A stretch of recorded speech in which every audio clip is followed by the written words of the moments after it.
coronavirus has tested the separation of church and state. Many places of worship want to be open but are losing patience as the public health ban on large gatherings continue. So some have filed suit and some appear to be disobeying. Here's a joint report from me and NBC7's Artie Ojeda on that very spiritual tension. Well, if you're standing in your cars, you can be seated. There was an in-person church service last weekend in the East County, or rather in person in cars. I mean, it was, you could feel the excitement to be back together again. But for Campos Abiding Place Ministries and one of their attorneys and longtime members, it's just not the same and not right.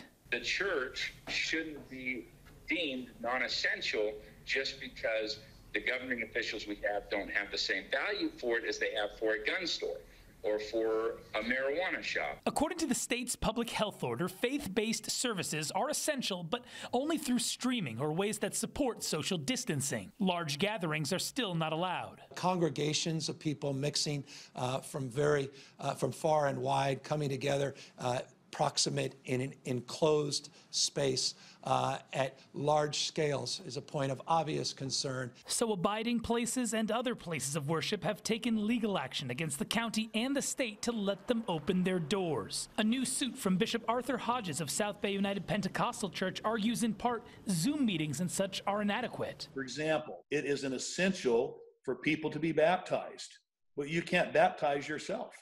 And you've got to have the church, you've got to have the clergy to do that. Adding it's demeaning that, quote, Californians who need the Spirit of Almighty God settle for the lesser spirits dispensed out of liquor stores. When Governor Newsom puts us in the category of sporting events and entertainment, no, I'm sorry. Are you concerned that if the doors to your church are opened, that the virus can come in and get a large amount of your congregants sick? We believe very strongly in taking health precautions.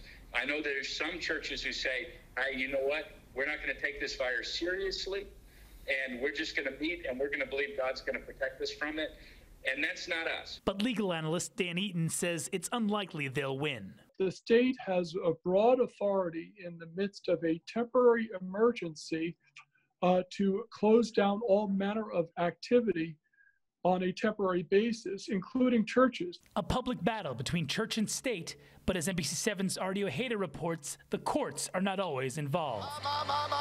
This is Artie Ojeda. I dare you to take 60 seconds and just shout. Come on, somebody, it's been 2 months since you broke loose. The charismatic pastor at Hilltop Tabernacle, Joel Buxton, with a fiery sermon this past Sunday, according to the church's YouTube channel. You tried to kill me with COVID, but I'm back. I'm back. I'm in the house of God. The video shows the pastor at times in front of at least 7 church members. They are not wearing facial protection. They do not appear to be socially distanced as required by public health orders. At times, you can see many others in attendance. With the camera angle, though, it's hard to say how far apart they are. We cannot see how many people are actually at the service. For now, we've called and talked to a staff member, but no one with the church has been available to comment on possible public health order violations. Meanwhile, Chula Vista police say they've received a complaint that patrons were not wearing masks or social distancing while inside the church last Sunday. Police arrived after the service, so they could not verify the complaints. No citations were given. Satan has taken advantage of this distancing thing.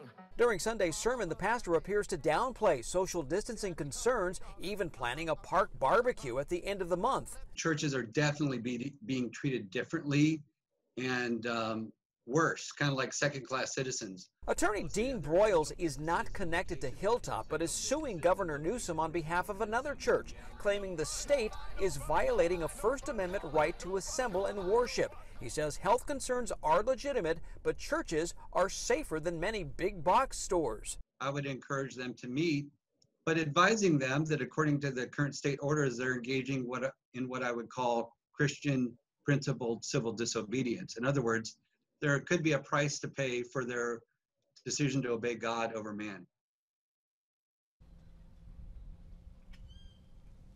Hilltop never responded to our multiple requests for comment, and I should note that some churches have pledged to reopen by May 31st, no matter what. Straight ahead on Politically Speaking, businesses in the North County and casinos in the East County are pushing to reopen, but the county's pushing back. We'll be right back.